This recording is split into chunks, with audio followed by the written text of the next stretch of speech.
장인 장모님이 목회를 열심히 하셨는데 새벽기도 끝나시고 자녀를 열을 낳으셨어요.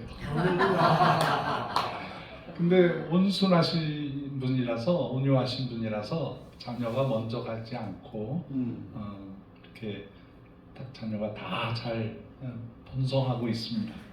우리 큰 처형 되시는 분이 이제 여기 한국에서 목회 사모하시다가 몇 년 전에 소천하셨어요. 그 아드님이 이렇게 오늘 우리와 함께 하고 계십니다.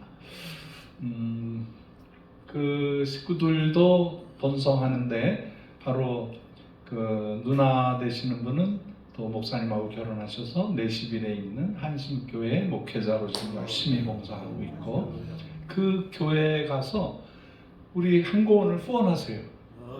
열심히 후원해 주시고, 해외 나갈 때 들어가는 달러를 거의 제공해 주신다, 그렇게 생각하시면 됩니다. 막내 동생 그 성종이도 오늘 오기로 했는데 갑자기 이사를 해야 된다 그래서 그렇고, 아버님은 연세가 드셔서 걸으시기가 힘드시대요. 지팡이 짚고 한번 움직이려면 힘들어서 용인에 사시기 때문에 저희가 한번 가서 인사를 따로 드리도록 그렇게 하겠습니다. 성경 말씀 보겠습니다. 마태복음 28장 16절부터 20절까지 장계숙 총무 권사님께서 나오셔서 봉독해 주시겠습니다. 우리 합독합시다.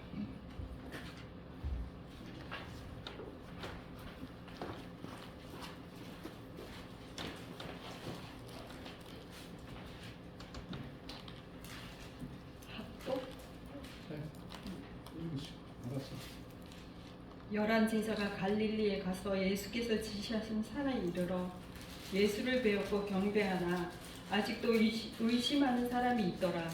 예수께서 나와 말씀하여 이르시되 하늘과 땅의 모든 권세를 내게 주셨으니 그러므로 너희는 가서 모든 민족을 제자로 삼아 아버지와 아들과 성령의 이름으로 세례를 베풀고 내가 너희에게 분부한 모든 것을 가르쳐 지키게 하라. 볼지어다 내가 세상 끝날까지 너희와 항상 함께 있으리라 하시니라. 아멘.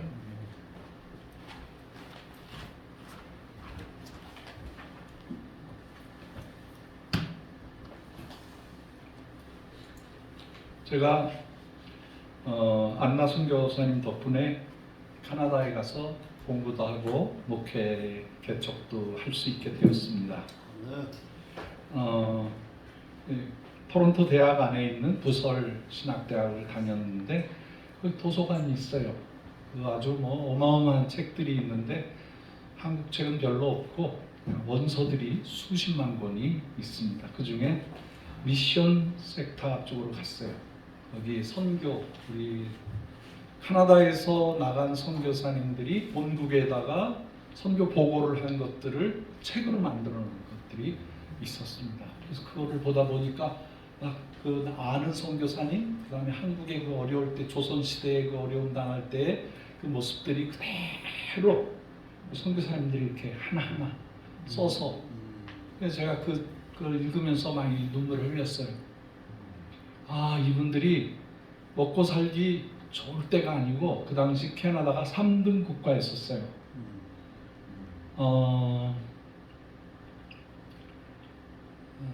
농사, 그 다음에 산에 가서 나무 캐고 짐승 잡아서 그 가죽 파는 그런 시대였었어요.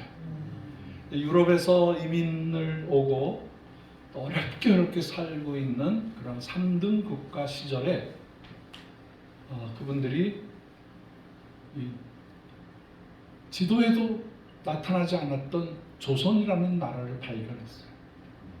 그래서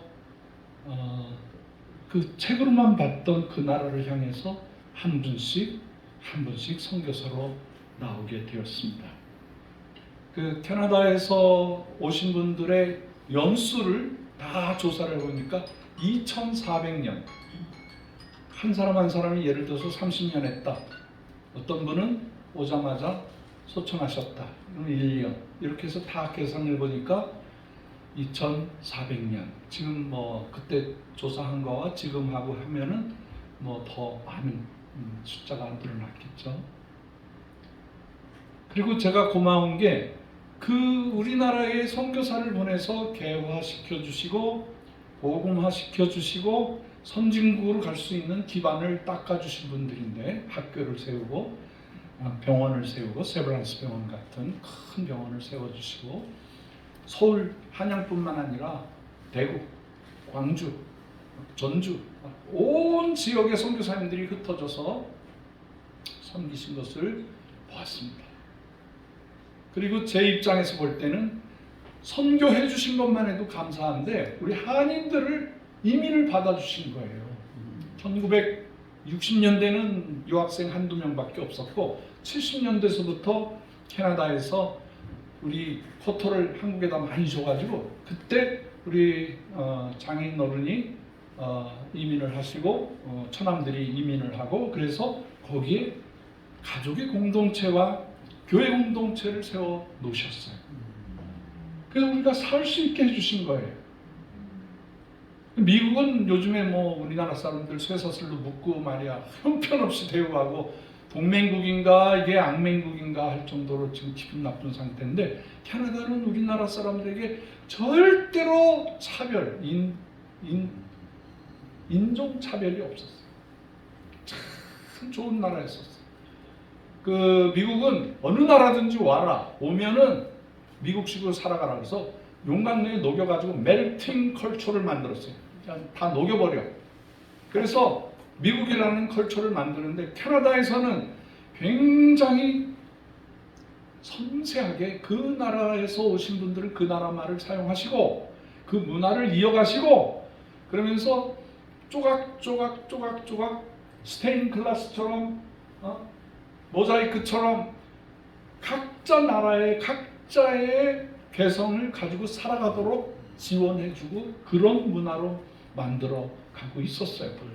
깜짝 놀랐어요. 제가 미국으로 유학 가려고 한 5-6번 준비하고 있었어요. 그런데 캐나다 아가씨를 만나서 제가 캐나다로 아주 손쉽게 가게 됐어요. 제가 북한 선교 한민족 고구마 나눔 운동 본부를 할 수 있는 것도 캐나다 시민권이 있기 때문에 북한에 들어갈 수 있는 거예요. 근데 캐나다 사람들은 100% 선교사가 되어야 돼요.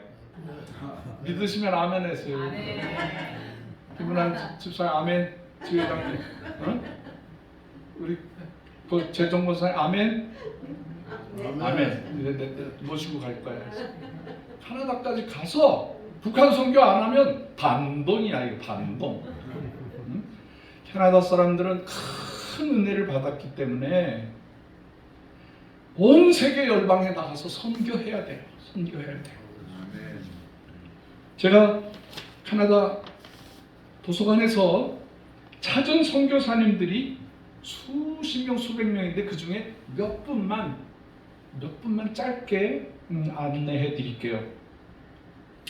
한 선교사님이 그 치료를 잘 해가지고 토론토 의대를 나오셔가지고 와서 보니까 막 뭐 청계천 주변에 그 어렵게 사는 사람들이 막 전염병이 생기고, 그게 거기서 끝나는 게 아니라 청계천 옆에 창덕궁, 뭐 덕수궁 막 온 궁궐까지 전염병이 막 돌아서 막 피부가 죽어져 가고 있을 때, 그때 왕자가 아파가지고 쩔쩔매니까 그때 닥터 에비슨 선교사님이 가서 그 왕의 아들을 고쳐줬어요. 싹 나았어요. 그때 외과 수술도 하셨다니까. 그 당시에 우리 한의로는 사람의 몸에 이 칼을 댈 수가 없었어요. 침이 나올 수 있었지. 근데 막 쭉 째가지고 막 고름 짜고 막 거기다가 막 붕대하고 소독약 바르고 막 이러니까 그런 그 약에 대한 면역성이 없는 한국 사람 즉각 신유 역사로 낫기 시작하신 거예요. 그러니까 고종이 주치의가 돼요. 고종의 주치의. 얼마나 귀한 일이에요. 그 귀한 일을 하고 있는데 자기 친구 미국에서 온 선교사 하나가 막 밤중에 찾아왔어요. 우리 신자 집에 아이가 다 죽게 됐다. 제발 좀 살려달라 그러니까 그 시의잖아요. 얼마나 존귀한 거예요. 왕의 주치의니까 왕의 가족만 치료해야 돼. 근데 그 소식을 들은 거야. 거린이 우리 교회 가난한 신자들이 빈민 선교 거기에서 죽어져 간다 그러니까 왕집 가방을 딱 시커먼 가죽으로 돼 있는 가방. 제가 그 가방을 봤어요. 손으로 만져봤어. 그걸 들고 청계천 밑으로 가서 그 아이를 자기 집으로 데려가서 고쳐주기 시작했어요. 근데 그게 난리가 났어요.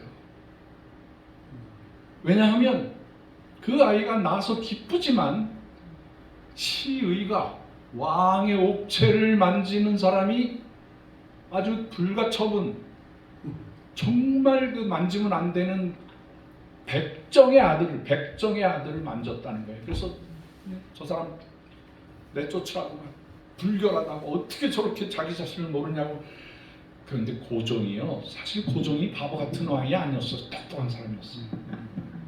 이분이 그걸 아는 거야. 이분이 내 백성, 어린 백성을 돌봐주었구나. 그래서 불러. 이분을 불러. 그러니까 걱정이 된 거죠. 뭐 자기가 이제 그만둬야 되나 아마 그럴 때 왕이 부르니까 이제는 끝나는 모양이다 하고 왕 앞에 갔더니 왕이, 고종이 이렇게 말을 했다는 거예요.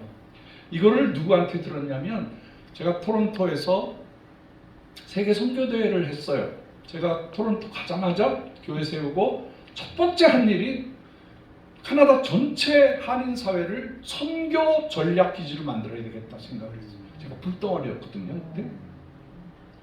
그래서 그것도 토론토만 하는 게 아니라 저 밴쿠버에서부터 로키산 넘어서 에드먼턴으로 해서 나야가라, 해밀턴, 토론토, 저 몬트리올, 퀘벡, 저 끝에 대서양에 있는 할리팍스까지 선교사님들을 데리고 쫙 다니면서 한인 교회는 전부 100% 한 교회도 빼놓지 않고 선교사님을 파송해서 불질러라.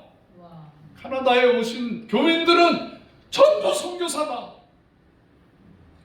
이분들을 헌신시켜라. 그렇게 해서 선교사님들이 그건 내가 잘한다. 그건 내가 잘한다. 그래서 이제 막 선교사님들이 각 교회 가서 불을 지르는 거예요. 그때 이제 토론토 대회가 제일 큰 하이라이트 대회였는데 그때 캐나다에서 오신 선교사님들의 후손을 찾자.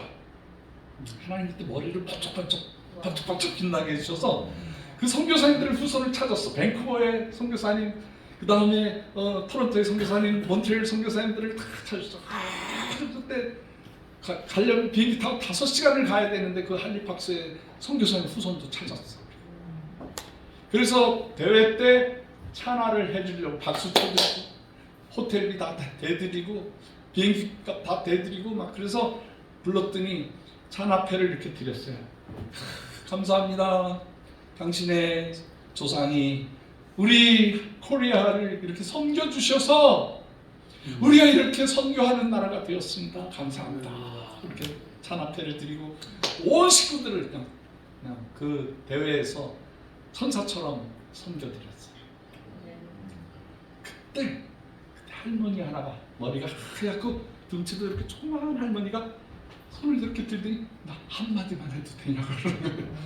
이 할머니가 나도 한마디만 하게 해달라. 그래서 제가 이렇게 들었더니 그분이 전혀 프로그램에 없었는데 그분이 갑자기 간증을 하기 시작하는데 내가 어렸을 적에 10살 때 내가 할아버지를 따라서 아버지 따라서 아버지도 의사였었어. 에비슨 선교사님의 손녀야. 그분이 한양에 갔더니 많은 사람들이 자기 할아버지한테 자기 아버지한테 존경의 인사를 하고 에비슨 선교사님이 연세대학교 만드셨어요. 거기 총장이었어요. 그 세브란스 병원을 지으신 분이야. 그러니 얼마나 많은 사람들이 재중원에 와서 치료받고 결국에는 연세대학 병원이 되고 그게 종합대학이 되고 지금 한국에서 제일 빛나는 대학이잖아요. 김재욱 장로님 연세대 나오셨나? 아유, 다행히 고대 나오셨네. 연세대 학생들이 우리나라의 기독교 사상을 그대로 이화여자대학교, 우리 기독교 대학들이 한국의 정신 근간, 경제, 모든 사회의 중심에서 일하고 있잖아요. 얼마나 감사해요. 얼마나 감사해요. 그런데 한 할아버지가 맨 땅에서 자기 아버지한테 엎드려 절을 하더라는 거예요. 이렇게 수염이 이렇게 나고 하얀 두루마기를 입은 할아버지. 근데 이름은 기억을 못하는데 박씨 할아버지였다는 거예요. 박씨. 그래서 아버지 어머니 저 할아버지가 일어나라고, 사람한테 이러는 거 아니라고, 일어나시라고. 그래가지고 그분을 기억했는데 그분이 바로 청계천에서 백정을 하다가 아들이 죽게 돼서 그 에비슨 선교사님이 살려낸 거야. 그게뿐만이 아니고 데려다가 훈련시켜가지고 대한민국의 최초의 7명의 의사 중에 의사가 되게 하는 거예요. 할렐루야. 그래 아주 훌륭한 의사가 됐어. 그 간증을 하더라고. 그 간증을. 제가 그 선교대회를 인도하고요. 제가 불이 나가지고요. 나 카나다 목회는 다른 분들에게 맡기고 나 선교사로 갈래. 그리고 선교사로 떠났어요. 네. 제 속에 불덩어리가 아직도 있어. 아마 저 주님 나라 갈 때까지 이 불덩어리가 식지 않을 거예요. 네. 그래서 그 에리슨 선교사님이 그 재중원을 맡아서 고종이 방을 한 칸 해줬는데 사람들이 막 줄을 서고 막 그 허준에 보면은 그 줄을 서시오 그러잖아. 줄을 서시오. 하염없이 오니까 아무래도 병원을 지어야 되겠다. 그래서 카나다에 갔는데 카나다가 돈이 있어야지. 3등 국가에 썼잖아. 그래서 뉴욕에 가고 시카고로 가고 막 돌아다니면서 선교에 대한 강연을 하기 시작했어요. 간증하러 다니기 시작한 거예요. 요즘에 우리 한국 선교사님들이 이렇게 선교지에서 나오면 한국 교회 가서 외치잖아요. 선교하라고. 이렇게 하고 있다고. 그러면 사람들이 뜨거워지니까 막 후원하고 선교비 내고 단기 선교로 따라오시고 그러잖아요. 그 당시에도 그랬어요.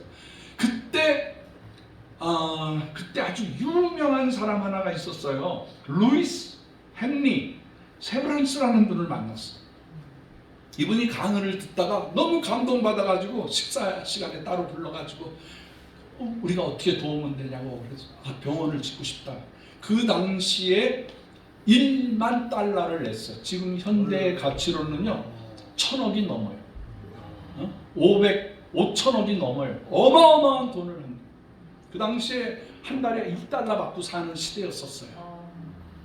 그래서 서울역 앞에다가 세브란스 그분을 기념해서 에비슨 병원이라고 안 하고 이분이 인격이 되신 분이야. 헌금하신 분의 이름을 대서 세브란스 병원을 지은 거예요. 그래서 그거 팔고 신촌에 그 진흙탕 마누라는 없어도 살 수 있는데 장화 없이는 못 사는 데가 신촌이었어. 그래서 새로운 도시, 그래서 신촌이라고 하는 신촌. 그 연세대학교 이화여자대학교가 들어서면서 대학가가 돼서 오늘날 땅값이 평당 1억이 넘어. 평당. 금싸라기 땅이 된 거죠. 이분 우리 대한민국에서 놀래가지고 건국훈장, 독립장을 주셨어요.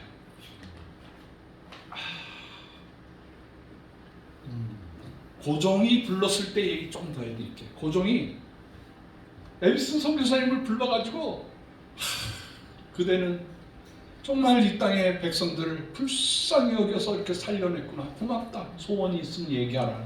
소원이 있으면 얘기하라. 선교사에게. 응? 정선교사님, 카자흐스탄 분들이 정선교사님 우리 민족을 위해서 수고해 주셔서 너무 감사합니다. 소원이 있으면 얘기하세요. 그럴 때 뭐라고 말하고 싶어요? 응?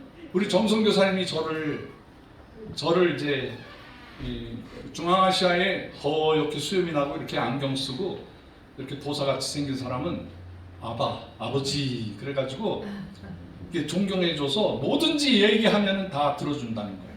그 박성 교사님 와서 좀 그렇게 땅을 좀 얻어달라 막 그러셨어. 그래서 나도 솔깃했어. 다음에 갈 때는 할게요. 다음에 갈 때는 내가 관공서 사람들을 만나서 땅을 좀 몇십만 평을 얻어서 고구마 농장을 한번 해봅시다. 제대로 한번 해봅시다. 근데 우리 선교사들은요, 가면은 너무 힘든데 다만 땅을 좀 확보했으면 좋겠다는 생각이 제일 커요. 어떻게든 선교센터를 만들어야 되기 때문에. 그래서 우리가 노력하고 2대, 3대, 4대에 가서는 현지인들이 그 땅을 관리하고 교회가 운영돼, 우리 한국처럼 이렇게 됐으면 좋겠다. 그런데 이 에비슨 선교사님이 놀라운 대답을 해요. 전하, 폐하, 제가 이 조선 땅에 와 보니까 전하의 백성인데 전하의 백성이 아닌 것들이 살고 있습니다. 그러니까 고종이 깜짝 놀랐어. 그런 사람이 누구요? 이 땅의 백성이 내 백성이 아니라니. 고종이 긴장했어요. 굉장히 긴장했어. 아니, 내 백성, 내 땅에서 사는데 내가 이 나라의 왕인데 내 백성이 아니라니. 그러니까 참 지혜로운 거예요. 우리 주의 종들은요, 어떤 때는 에스더와 같이 왕 앞에 나갈 때 정말 금식하고 나약하고 연약한 모습으로 죽으면 죽으리라고 나가거든요. 그럴 때 역사가 일어나거든요. 아멘. 그때 에비슨 선교사님이 정말 기도하는 마음으로 이렇게 대답했어요. 전하, 이 백성 중에 서자의 자녀들은 호패를 얻을 수가 없습니다. 백정들은 이 땅에 와서 시민권이 없습니다. 기생의 자녀들은 끝까지 기생이 됩니다. 이들에게 호패를 내려주십시오. 시민권을 달라 이 말이에요. 상놈, 양반을 떠나서 이 백성들이 자유롭게 살 수 있게 해달라는 거예요. 이게 얼마나 놀라운 얘기인지 몰라요. 여러분, 미국이 오늘날 큰 소리 치는 게 노예 해방을 했기 때문에 큰 소리 치는 거야. 응? 트럼프가 뭐 난리치고, 나 참 그 사람 꼴보기 싫어 죽겠어요. 목사가 미워하면 안 되는데, 아니 동맹이면은 동맹답게 대접을 해야 될 거 아니야? 어떻게 쇠사슬을 치고 가둬놓고 그렇게 악행을 저지르? 그 목적이 정치적이고 돈 벌기 위해서. 우리나라 대통령에 가서 사인 안 했거든. 아주 강제 노예조 아니야 보니까. 그런데 그 말을 듣고 고종이 사인을 해줘요. 그때 그 옥새로 찍어서 이 나라에 시민권 없는 사람 없게 하라. 그때 우리는 벌써 노예 해방이 된 거야. 우리나라가 공산화되지 않은 이유가 뭔지 알아요? 북한 공산당들이 와서 야, 양반이고 뭐가 없다. 전부 우리가 뭐 자유인으로 만들어주겠다. 뭐 공산사회를 만들어주겠다. 그때 이미 우리 다 돼 있어. 신분이 벌써 전부 평등한 사회로 만들어. 이게 선교사 한 사람의 사명이었어요. 이 얼마나 놀라운 일이에요. 에비슨 선교사님. 여기 양화진에 가면 에비슨 선교사님이 묘가 있어. 제가 거기 늘 즐겨가서 이렇게 엎드려 좋아해요. 저는 여기 양화진의 역사 올바로 찾기 운동에 제가 사무총장이에요. 그 땅을 선교사들에게 되돌리기 위해서 지금 하고 있어요. 그 일을 하고 있어요. 여러분 얼마나 감사해. 우리나라에서 최초로 개신교 교회를 개척 창립하신 분이 있는데 그분이 캐나다 할리팍스라는, 여러분들을 제가 캐나다로 초청하면 제일 먼저 대접할 게 랍스터야. 바닷가재. 거기가 바닷가 최고로 맛있거든. 할리팍스가 꼭 이렇게 섬인데 가재같이 생겼어. 그리고 가재가 그렇게 많아요. 1000m 밑에 가재들이 이만한 가재들이 있어. 그렇게 선교대회 할 때 가재 많이 먹었죠. 그래, 오늘 건강이 이렇게 가재 먹어서 건강이 세워진 것 같아요. 그래서 거기에서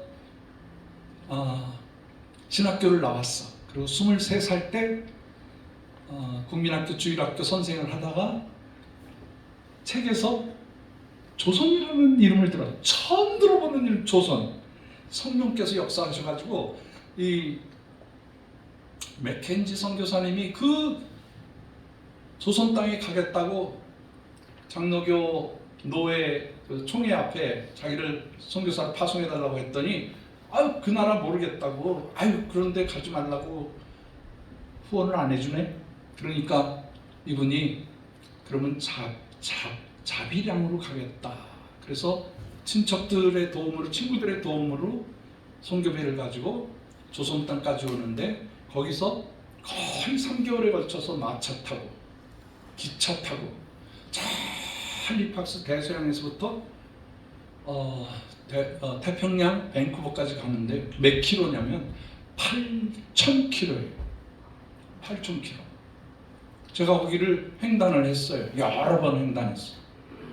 그래서 밴쿠버에서 하와이로 해서 요코하마로 해서 부산진으로 해서 목포, 군산, 제물포까지 와서 이분이 한양으로 들어갔는데 이미 선교사가 많이 와 있는 거예요. 언더우드도 있고 아펜실라도 있고 여러 선교사님들이 계시니까 나이가 23살밖에 안 되니까 더 어려운 데로 가야 되겠다. 그래서 북쪽으로 가서 황해도, 지금의 황해북도 해주를 갑니다.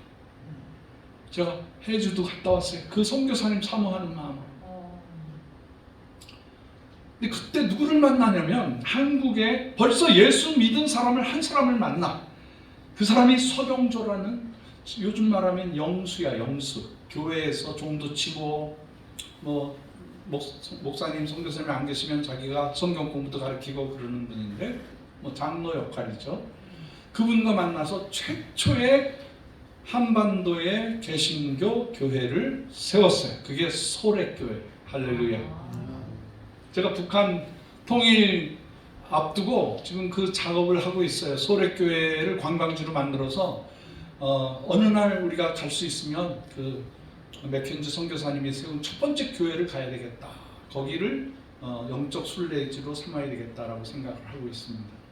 이분이 도착해서 거기서 어떻게 행동을 하냐면 옷도 전부 한식으로 먹는 것도 된장찌개 먹고 고추장 먹고 한식으로 보리밥 먹으면서 살고 아이들하고 친절하게 지내고 그리고 얼마나 많은 선한 일을 했었냐면 이 서경조라는 분이 카나다 선교단체를 향해서 앞으로 맥켄지 선교사님 같은 분을 보내주세요 그렇게 말을 했어요. 원주민들이 이런 선교사 정구현 선교사님 같은 분을 보내주세요 그렇게 얘기를 하는 거야. 그리고 마적단들 그때 여러 가지 뭐 전쟁이 일어나고 막 그럴 때도 사람들이 이런 분을 우리가 지켜줘야 된다 그래서 마적단들이 그 맥켄지 선교사님의 초가집을 그 교회를 지켜주는 거예요. 해치지 말라. 이분은 우리를 위해서 오신 분입니다. 이 정말 귀하신 분이다.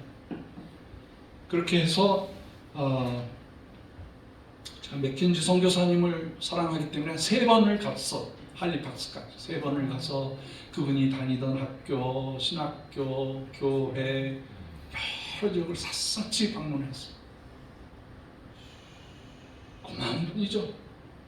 우리나라에 이런 귀한 선교사님들이 왔어요. 일찍이 거기서 순교하세요. 병으로 돌아갔어요. 너무 힘들어가지고 거기서 사고가 나서 돌아가셨어요.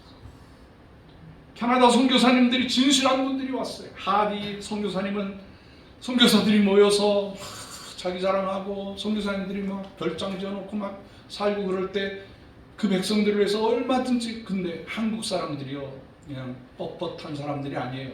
그냥 무심한 사람들이 아니야. 선교사가 와서 성경에 어긋나는 행동하면요 불러서 당신은 선교사로서 주의 종으로서 어떻게 이렇게 행동합니까? 라고 지적을 했어. 이 선교사님들이 깜짝 놀라는 거죠. 어디 선교사가 뭐 큰 자기는 벼슬한 사람 같고 우리들을 하수로 쳐다보는 그 당시 선교사님들의 모습이었는데 이 하디 선교사님은 그게 아니었었어요. 겸손하셨어요. 그리고 평양에서 부흥회를 할 때 그 부흥회에 불을 지르는데 제일 먼저 가서 자기가 회개해요. 제가 선교사로 와서 우리 조선 여러분들을 성실하게 하나님 사랑으로 돌보지 못했습니다. 회개합니다. 회개하기 시작하는 거야. 선교사가 그때 같이 나와서 회개하신 분이 그 유명한 제주도 선교하신 분이 누구예요? 이기풍 선교사님. 그때 회개하는 거예요. 뒹굴뒹굴. 온 회개 운동이 일어나기 시작해서 그때 처음으로 대한민국의 성령 운동, 회개 운동이 일어나기 시작해서 깨끗한 선교가 이루어지게 된 거예요. 호주 선교사님이 아니고 영국 선교사님이 아니고 미국 선교사님이 아니고 캐나다 선교사님이 그 일을 한 거야. 얼마나 감사해요. 여러분, 대한민국을 이 한반도를 선교할 때 미국 사람들이 어떻게 했냐면, 야, 이거 선교를 나누어서 해야 되겠다. 호주하고 미국 그 텍사스 LA에서 오신 선교사님은 더운데 익숙하니까 저기 경상도 전라도 하게 해라. 따뜻하니까 제주도 하게 해라. 그리고 시카고라든가 뉴욕이라든가 뭐 이런 데서 오신 분들은 중부지방에 온대지방에서 사시사철을 경험할 수 있는 분들은 중간에서 일하게 했어. 그리고 캐나다 선교사님들을 이렇게 보니까 이분들은 추위에 강한 분들이니까 저기 함경도에 가서 해라. 만주에 가서 해라. 시베리아에 가서 해라. 그래서 엄청난 역사가 시베리아에, 만주에, 함경도에 나타나기 시작했어요. 그 캐나다 선교사님의 역사예요. 지금도 가면 그게 자료가 나와요. 캐나다가 그 험한 곳에 가서 일을 했어요. 자, 하나님께서 한민족을 얼마나 사랑하시는지요. 이번 여름 더웠어요? 시원했어요? 살만했어요? 죽을 것 같았어요? 이런 훈련을 하는 거야. 이 땅에서 우리는 사철이 분명하기 때문에 어떤 더운 나라 가도 견뎌낼 수 있어. 할렐루야. 저 시베리아에 가서 일하다가 저 아프리카 더운 데 가서도 일할 수 있어. 일본 사람들은 그렇게 하면 이질 걸려서 바로 죽어. 우리나라 사람들은 이 사철의 경험이 있는 거예요. 전 세계 어디든지 나가서 견뎌낼 수 있는 DNA가 있는 거예요. 어쨌든 캐나다 선교사님들이 저 북쪽에 거기서 큰 수고를 했어. 우리나라의 시인 중에 시인, 내가 존경하는 죽는 날까지 누구? 윤동주. 그 다음에 기장. 훌륭하신 분들 전부 캐나다 선교사님들이 민족혼을 불러일으키고 독립운동을 하게 하고 애국운동을 하게 하신 분들이에요. 이 캐나다 선교사님들이 참 잘했어. 그런 면에서 참 잘했어. 우리나라가 일제에 아주 고약한 악행을 당할 때에 그때 이러한 비리를 이 일본 사람들이 이렇게 잘못하고 있는 것을 정확하게 기록을 하고 사진을 찍어서 영국으로, 미국으로, 온 유럽으로 보내신 아주 기자이면서 선교사였던 프랭크 스코필드라는 선교사, 스코필드 선교사. 이분은 제암리에 가서 사람들이, 일본 사람들이 한국 사람들 독립운동 할까봐 겁나니까 다 교회에다가 몰아놓고 문을 다 걸어 잠그고 휘발유를 뿌려서 불질러서 죽였어. 그 시체 사이를 다니면서 다 사진을 찍은 거예요.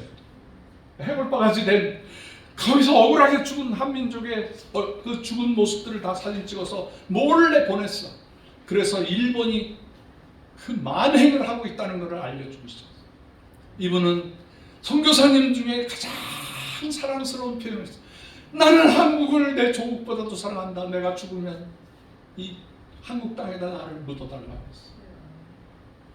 그 일본 사람들이 막 죽이고 싶은데 그분 배경이 캐나다요, 영국이고 이러니까 죽이지는 못하고 추방을 시켰는데 해방이 되면서 다시 들어와요. 그리고 우리나라가 이승만에 의해서 뭐 역사 잘하지만은 독재할 때 정확하게 얘기하는 거예요. 친구지만은 스코필드 목사님이요, 이분 대단하신 분이에요. 목회됐어. 연동교회 20년 동안 목회하셨거든요.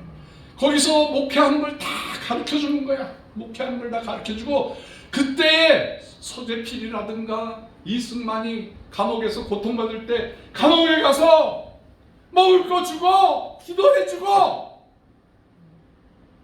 끌어안고 울고, 그래가지고 이분들이 다 연동교회 신자가 되는 거예요. 우리 민족의 역사가 바뀌잖아. 얼마나 감사해. 이런 분들이 개일 선교사님도 그렇고, 또 그 한국에 와서 정말 생명 다해서 일하신 분들을 제가 캐나다에 있는 동안에 공부했어요. 이분들이 이렇게 우리 민족을 사랑했구나, 깨끗하게 사랑했구나, 엘리트 선교사님들이 오셨구나. 목회 못해서 도망 나온 사람들이 아니고 최고의 사람들이, 의사이면서 교수이면서 성실한 목회자들이 왔어요. 우리나라가 이렇게 기독교가 발전한 중요한 모티베이션을 준 거예요. 얼마나 감사해요. 얼마나 감사해요.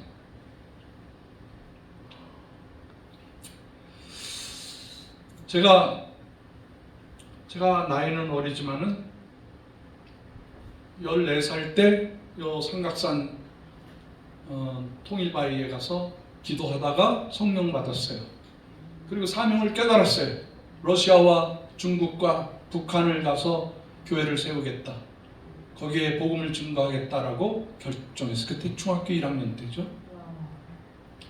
근데 그것을 하나님께서 이렇게 숙성시켜가지고 정신 차려보니까 모스크바에 가 있더라고요. 제가 20년 14살 때 헌신인데 34살 때 모스크바에 들어가서 거기서 지금 35년을 일하고 있잖아요. 그리고 정신 차려보니까 20년 뒤에 북한에 가 있더라고요. 내가 기도하니까, 목적을 가지고 하나님께 기도하니까 러시아건 중국이건 북한이건 전 세계 선교를 감당할 수 있게 해주시더라 이거예요. 감사하죠. 감사하죠. 저희 한민족 고구마 나눔 운동본부는 북한의 기근을 당해서 굶어 죽을 때 세운 겁니다. 그래서 북한 사람들을 위해서 어떤 방법으로 그 백성을 먹일까? 돈을 가져가도 안 되고 먹을 걸 짊어지고 가도 안 되는데, 제일 좋은 방법은 그들의 땅에, 거칠은 황토 같은 땅이지만은 그 황량한 땅에다가 먹고 살 수 있게 해줘야 되겠다는 생각이, 그게 고구마였었어요. 그래서 그 땅을 고구마를 심어주니까 웬걸 얼마나 잘 자랐는지. 그 북한 분들이 그래요. 고구마를 맛보면서 혓바닥이 빨려 들어간대. 너무 맛있어가지고. 이게 고구마인지 내 혓바닥인지 모르게 들어간다는, 이렇게 맛있다고. 제가 가서 보니까 요만한 그 감자보다도 작은 재래종 고구마가 있어요. 반고구마, 물고구마 그런 거죠. 근데 우리가 가져간 거는 세상에서 제일 종자가 좋은, 너무 달아서 이거를 개발하신 장로님이 그래요. 달수라고. 왜 달수입니까? 촌스럽게 달수가 뭡니까? 그랬더니 씨 웃더니 그 장로님이 나하고 동갑내기인데, 이렇게 달수가 그러더라고요. 이렇게 달수가. 그 설탕 먹으면 병을 만병통치약으로 고쳐요. 아무 약이 없으니까 그냥 단거 먹으면 다 고치는 거야. 근데 이 꿀 같은, 그야말로 가나안 백성들이 시내산에서 그 시나이 반도에서 먹고 살았던 만나 같잖아요. 꼭 만나 같잖아요. 달콤한 그거 먹으면 하루 동안 배부르고. 우리 장로님이 그 대표가 돼서 동티모르에 갔었어요. 동티모르에 갔어. 물건도 뺏겼지. 근데 하나님이 주신 그 조그만 그 송순 가지고 들어가서 그 백성들에게 하나씩 하나씩 심어주는데, 그 동티모르가 340년 동안 식민지 생활을 하고 있는 나라예요. 얼마나 진짜 우리는 34년 했는데도 아주 죽을 고생을 했는데 300년 400년을 고통을 당하다가 먹을 게 없어서 하루에 한 끼를 먹는 거예요. 하루에 한 끼. 근데 거기에 고구마를 심어드렸어요. 장로님하고 우리 권사님들하고 정말 땀 흘리면서 똑같이 노동자처럼 가서 먹을 거 없는데 가서, 그리고 2년 3년이 지난, 지금 한 6년 지났습니다만은 거기에 부락이 230 부락이 있는데 지금 230 부락 거의 다 고구마를 심어드렸어요. 그 하루에 3끼를 먹어. 할렐루야. 그리고 그걸 수출해. 아멘. 그래서 먹고 살고 나눠주고. 기적과 같은 일. 우리는 이렇게 기도하잖아요. 우리에게 일용할 양식을 주옵시고. 일용할 양식, 영어로는 데일리 브레드, 제 데일리 브레드. 우리 러시안 말로는 흘레브나시나 수시니, 하루 먹을 빵. 근데 그 나라, 저 뉴질랜드 거기 그 섬나라 그런 지역에서는 주기도문을 뭐라 그러냐면은 하루 먹을 고구마를 주셔서 감사합니다 이렇게 바뀌었어요. 고구마가 생명의 양식이 되는 거예요. 아멘. 죽은 사람을 살려내는 거예요. 아멘. 이거를 감당해야 됩니다. 이번에 우리 카나다에 가서 제가 봄에 겨울에 가서 카나다에 갔더니 그 시장에 한국 고구마 반고구마 큰 상자를 구했어.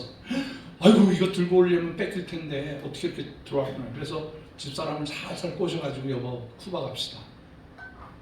쿠바 갑시다 그랬더니 아 당신 먼저 갔다 같이 갑시다. 그래가지고 가서 쿠바 선교사님을 연결해가지고 쿠바 땅에다 고구마를 심어줬는데 그게 자라가지고 지금 원주민들에게 나눠주기 시작하는 거야. 할렐루야. 한 끼 먹어. 그 나라도 한 끼 먹어. 쿠바가 얼마나 지금 소련의 영향을 받아서 거지같이 사는지 몰라.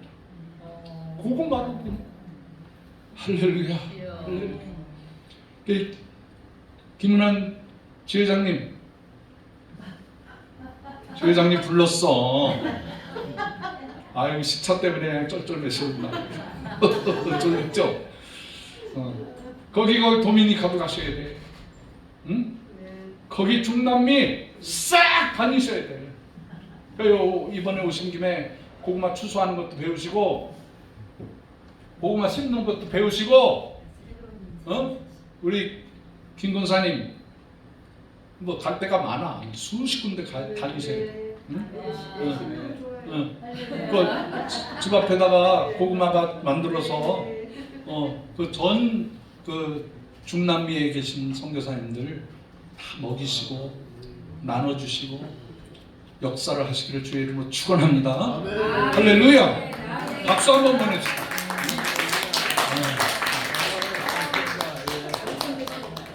아유 이게 감투 하나 얻었다. 십자가다 십자가. 그 집에 사위 하나가 들어가가지고 아주 김씨 집안을 아주 제가 뒤집어 놓고 있어요 지금. 온유하신 분들이라서. 근데 내가 가서 막 이래라 저래라 막 난리를 치는 거죠 지금. 주의 일이니까 뭐 당당한 거죠. 자 마무리하겠습니다. 우리 오늘날에 우리 한국 교인들이 해야 할 일이 딱 2가지가 있습니다. 딱 2가지.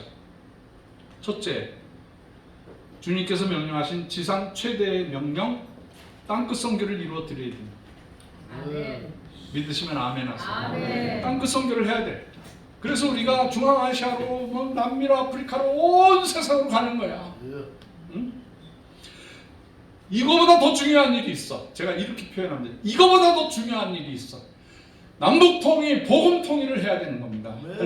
우리 크리스찬들이 해야 되는 거예요. 역사 앞에 남북통일은 크리스찬들이 했다는 말을 듣게 해야 되는 거예요. 아멘. 아멘? 아멘. 이 참 무심한 이때 우리 기독교인들이 할 일이 뭐가 있어요? 왜 없어요? 북한 백성들 먹이지 않으면 통일되고 그 북한 백성들이 남한에 와서 먹고 사는 걸 보더니 이렇게 잘 살면서 우리가 굶어 죽을 때 뭐 했냐고? 내가 예수 믿어보니까 먹이고 살리고 구원하라고 했는데 어떻게 우리 크리스찬들이 여러분들한테 손가락질 할 거야? 뭐 했냐고? 할 말이 있어야지. 돈이 되면 할게요. 그게 말이 됩니까? 자, 여러 가지로 나눌 수 있어요. 이 국경선에서 탈북자들 도와서 어렵게 데리고 와서 여기서 세상을 살게 해주실 그런 일을 하는 선교사님도 있어. 카나다는 누구든지 북한에 들어갈 때 방해받지 않아요. 들어가서 어떻게 해서든지 그 백성을 먹일 수 있는 일을 해야 되는 거예요. 해야 돼. 이거 안 하면은 근무태만, 직무유기. 카나다 사람들은 이거 해야 돼.